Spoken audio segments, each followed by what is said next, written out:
Climate change is an existential threat. And I think we're all in a position, if we're asked to help out, we help out. Snowstorms in Texas, floods in Fort McMurray, wildfires in BC, California, and Australia, increasing and ever more powerful hurricanes. The more carbon we emit around the world, the warmer the Earth gets.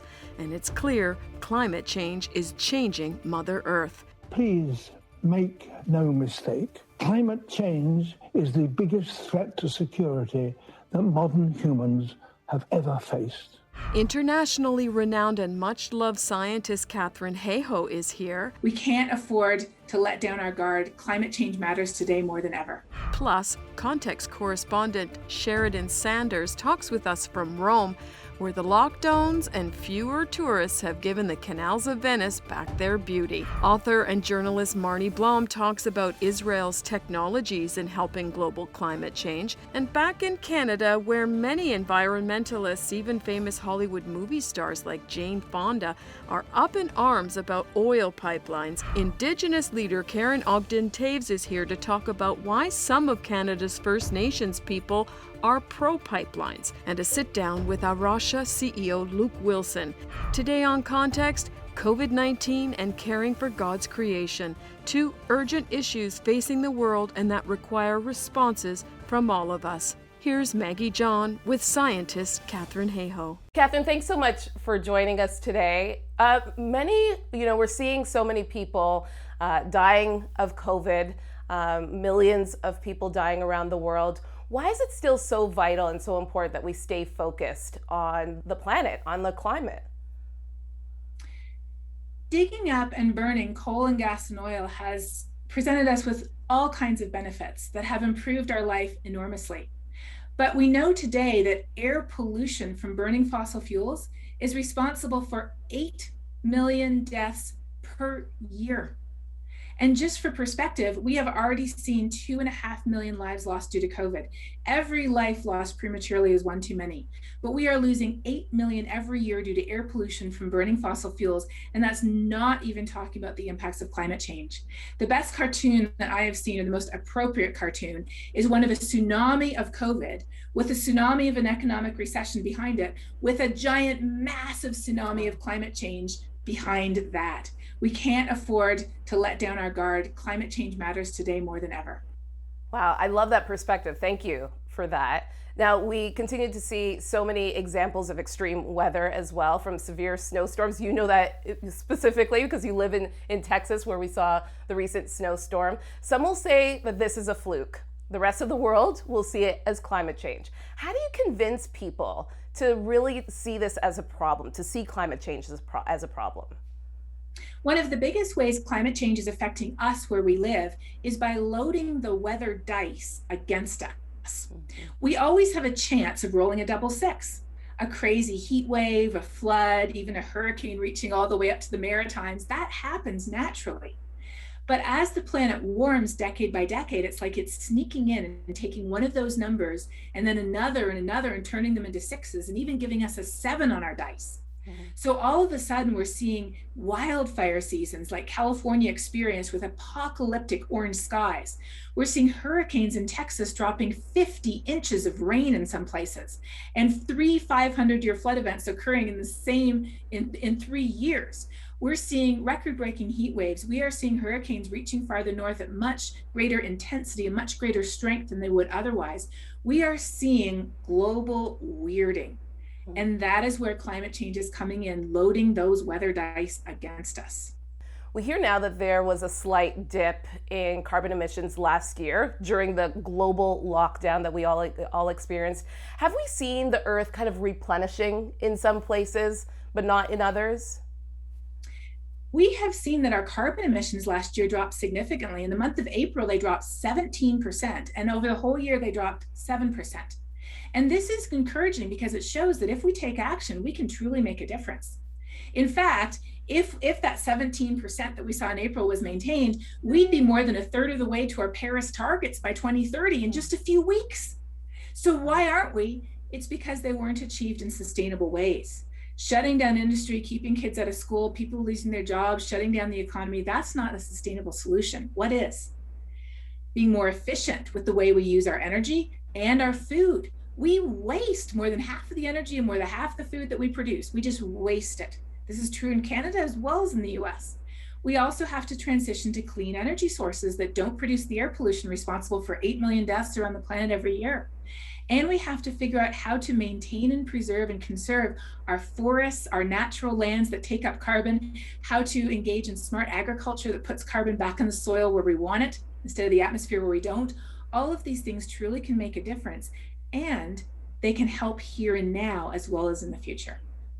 And as you talk about that, Katharine, it's so polarizing. As you know, here in Canada and the US, there are strong feelings when it comes to carbon taxes and pipelines on one hand and climate care on the other. How do we rally Canadians around caring for our environment without it becoming so polarizing when many are concerned about their jobs and their livelihoods?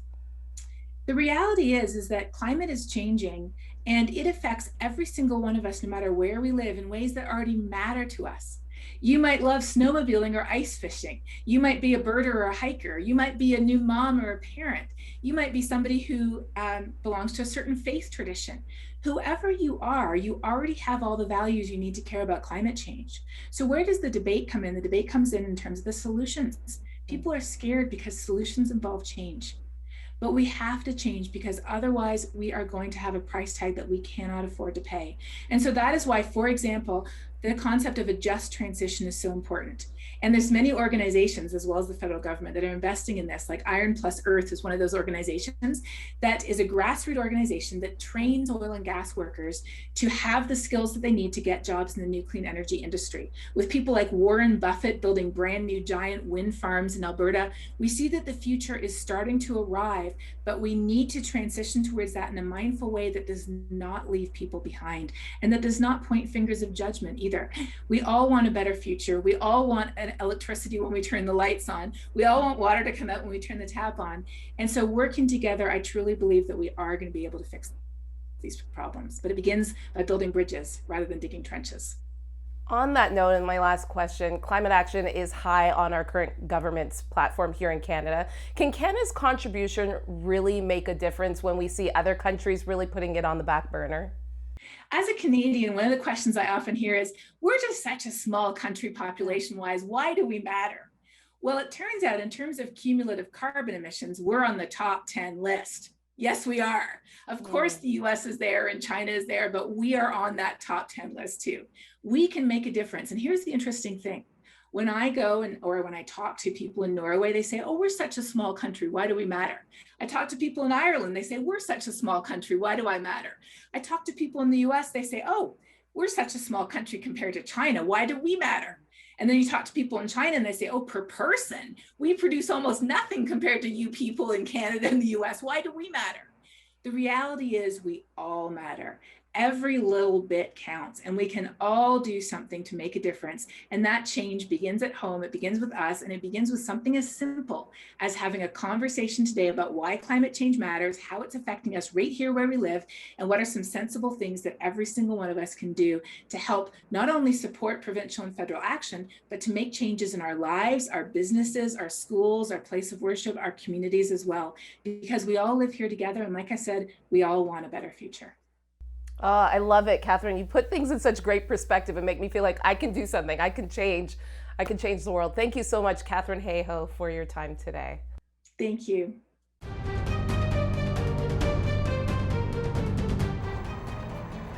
Many Canadians remember the protests surrounding the Coastal GasLink Pipelines project in 2020, which sparked blockades across the country as Wet'suwet'en hereditary chiefs protested the project.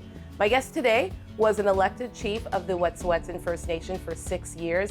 She currently is an elected council member for that nation. Karen Ogen-Taves is now the CEO of the First Nations LNG Alliance, a society of First Nations in support of responsible liquefied natural gas development in BC. Thanks so much for joining us today, Karen. Thank you for having me. First Nations LNG Alliance prides itself on being in support of LNG development with a priority on the environment. Is that achievable? The whole notion of why the First Nations LNG Alliance has started was because at the time during my term, people would hear the word pipeline and they'd automatically think of in the 90s when there was commercials on TV, they'd see the devastation of oil spills, what it was doing to the environment. And so people sort of, when they heard the word pipeline, it automatically shifted to oil. So we had to really find educational information in relation to LNG, right from where it was being extracted to where it will be sent to. The $6.6 billion pipeline is designed to carry natural gas from northeastern BC to $40 billion LNG terminal on the province's north coast to export into Asia. You see this as an opportunity for your people as opposed to a liability. Explain that for me.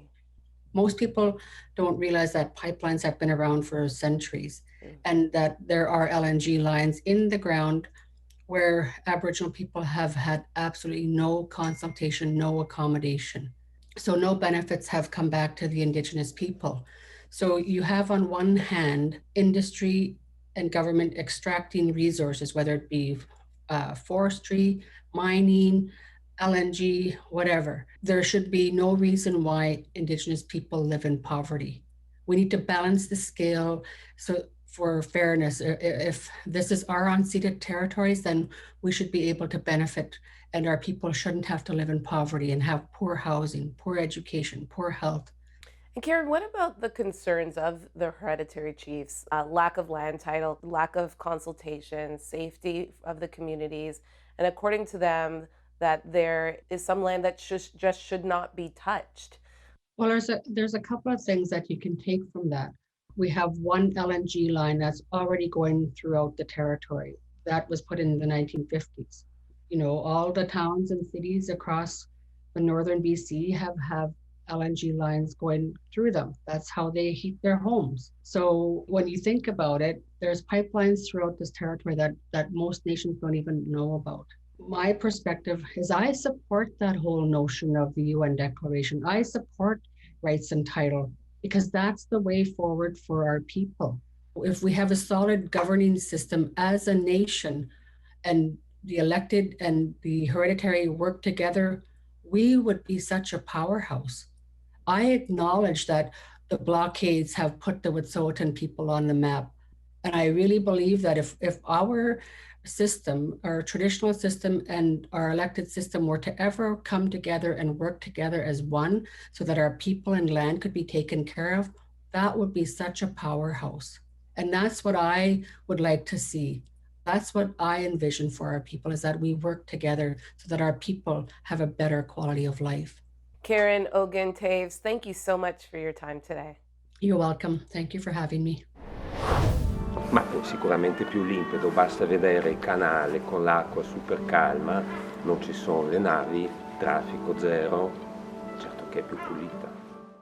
To Rome now, and conversation with our context correspondent Cheridan Sanders. Just a few weeks into the first global lockdown last year, the world saw the effects of fewer carbon emissions. One notable event in Europe were the crystal clear waters in the canals of Venice as a result of fewer tourists. Cheridan, thank you for joining us today.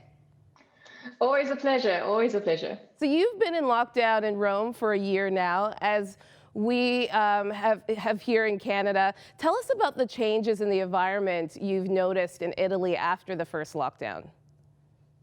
Well, definitely the emissions have gone down. The city in Rome, where I stay, is notorious for having just poor air quality, and it's something that I really noticed reduced over the last year. And it's a lot quieter, and of course, with shops being closed and various levels of restrictions in effect and curfews, there's just also less light pollution. So overall, I'd say that the city is just cleaner. And of course, with fewer tourists, there's just less garbage around as well. Right. How is Italy responding to the climate crisis? Well, it's part of the European Union, so it has made a commitment to improving on this front. But I think what's more significant is the Vatican City State, because more recently it's committed to being net zero as in 2050 by 2050, and it has banned the use of single-use plastics. It has been installing solar panels since 2008.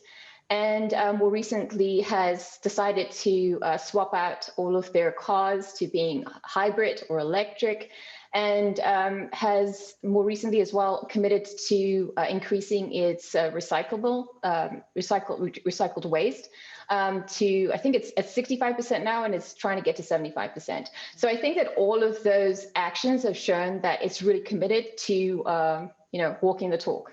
I love to see that. I love to see the church taking the lead on just caring for our climate well. So when the economy opens up again completely, do you see Italy returning to business as usual, or do you think they're going to learn some lessons, on how to continue this change, this climate change that they're seeing? Yeah, I think people are just aching, dying to get back to normal. This is a very social culture.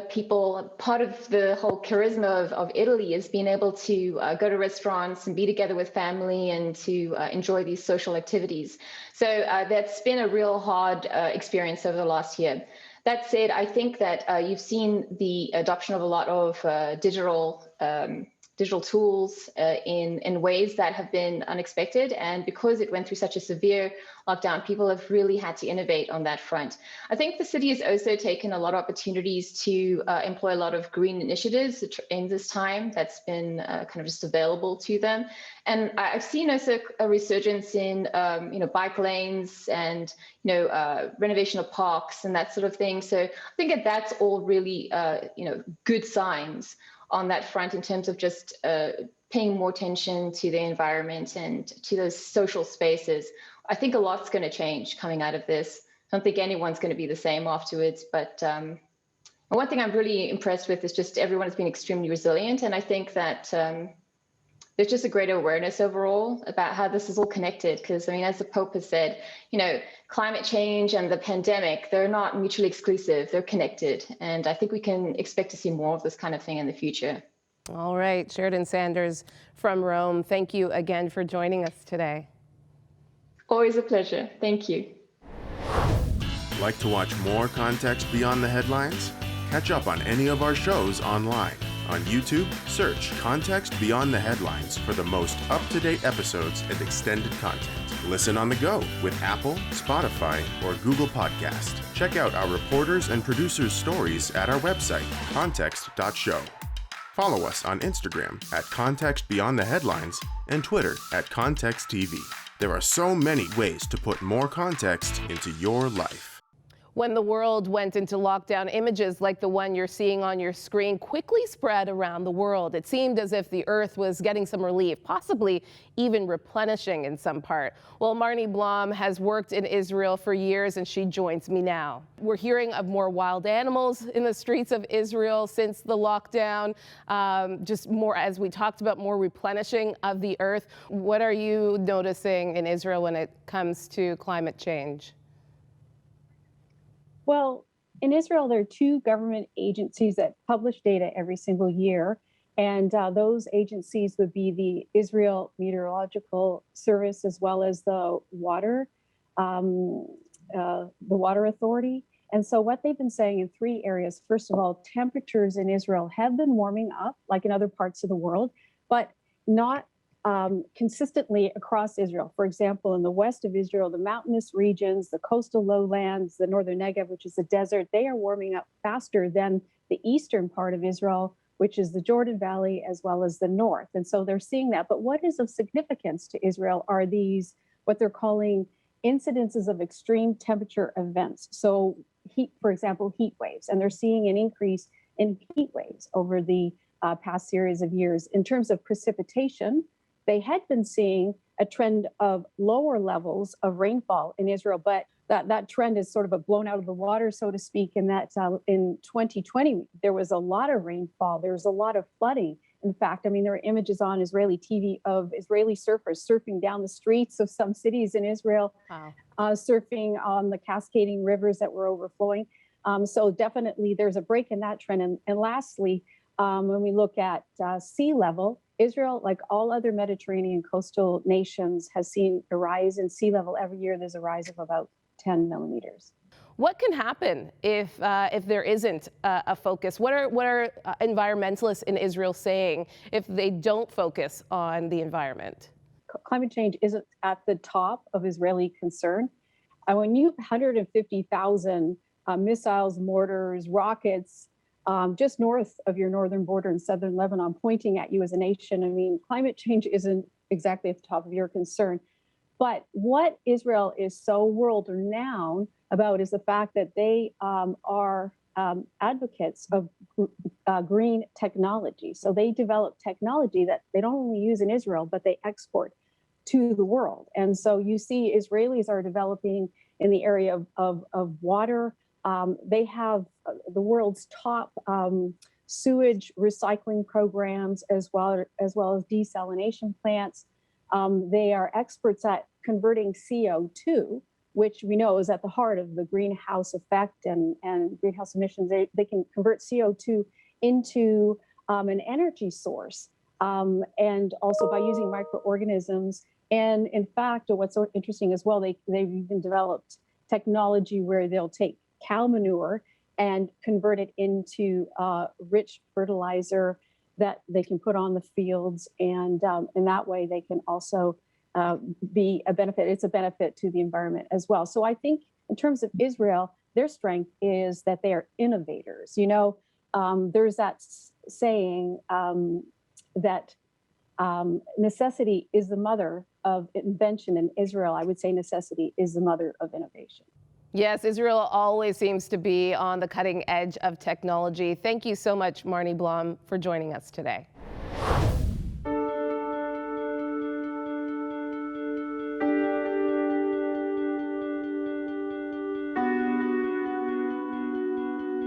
A Rocha, it's a Portuguese word that means the rock. And that's where we started. We're an international Christian conservation organization. All right, well, we couldn't do a whole show on climate care and not get outside in the elements. We are here on a beautiful day in Bayfront Park in Hamilton, and we're about to speak to the CEO of A Rocha. It is an amazing international Christian organization that focuses on scientific research, environmental education, and community-based projects. His name is Luke Wilson. Let's go visit him now. Thanks so much for joining us today, Luke. Tell me a little bit about A Rocha and what makes it such a great organization for reminding us of how important it is to care for our climate. It's this beautiful expression of God's love for His creation, and we see people engaging this in a new way, just because of what's happening around the world. With different issues, whether it's climate change or biodiversity loss or, you know, farming and agriculture and the impacts that's having on the world. You know, people are awakening to the need to love God's creation in a new way. You know, we, throughout the whole show, have been talking to our correspondents in Israel and in Italy about how they are seeing things change within their respective countries and areas when it comes to the environment. What are you hearing and seeing about maybe changes that are happening here close to home that Canadians need to be made aware of? I think we're seeing the migration to cities, and I think there's a lot of value to that.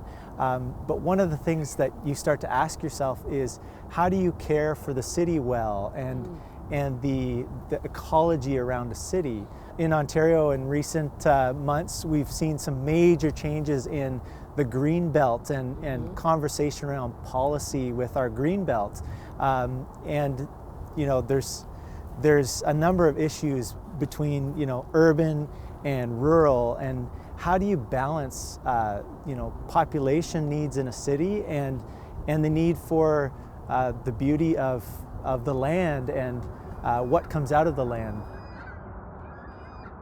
I think that's a real question for us in this context, where we live around one of the largest bodies of water in the world, and in some ways we're not as connected to the global changes in water issues that are happening. And so I think finding ways to connect with that narrative around our place and watersheds and the lake and the urban and city, engagement, I think that's one of the places you can start to understand the changing ecological narrative. It is hard to place yourself in the climate change narrative. It feels big and broad, and especially in Southern Ontario, we don't always see the impacts that the rest of the world is facing, whether it's mass migration because of different water issues or food issues. And so I think placing ourselves around water and the question of water is an access point to ecological questions and issues. As I started off, there are so many things that are occupying our minds right now, but so important to be able to keep our minds focused on our environment. Because, if we don't take care of our world, who is, right? And this is what we have to live with. But for some, that's hard. I think it's hard to reconcile faith and why we should care about our environment and just everything else that's battling for our attention. So how would you connect those two when it comes to God and creation?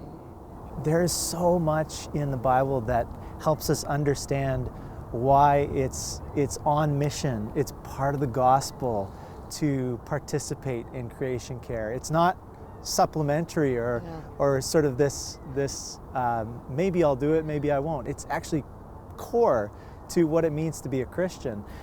So we take Psalm 24 as our inspiration. The earth is the Lord's. That simple phrase kind of shifts your understanding and helps you go, oh, this isn't about me, this is about God and His world, and His story for His world. And so it takes some time for people to place themselves in that story, but it's one that A Rocha is committed to, and we see people waking up to that reality. And our mission and our posture and our action comes out of that story, not one where we're responsible for making things right. Like so many feel that burden and that weight. And just to take it a little further, we're not saying that we're ignoring, all the pain and all the hurt and all the woundedness across creation. That's there and that's real. So it's not a blind optimism that we have, but I think it's a hope that both makes room for the grief of what's going on in the world, but also trusts and believes that God's still working in all creation. So good. Thank you so much, Luke, for your time today. My pleasure. Thanks, Maggie.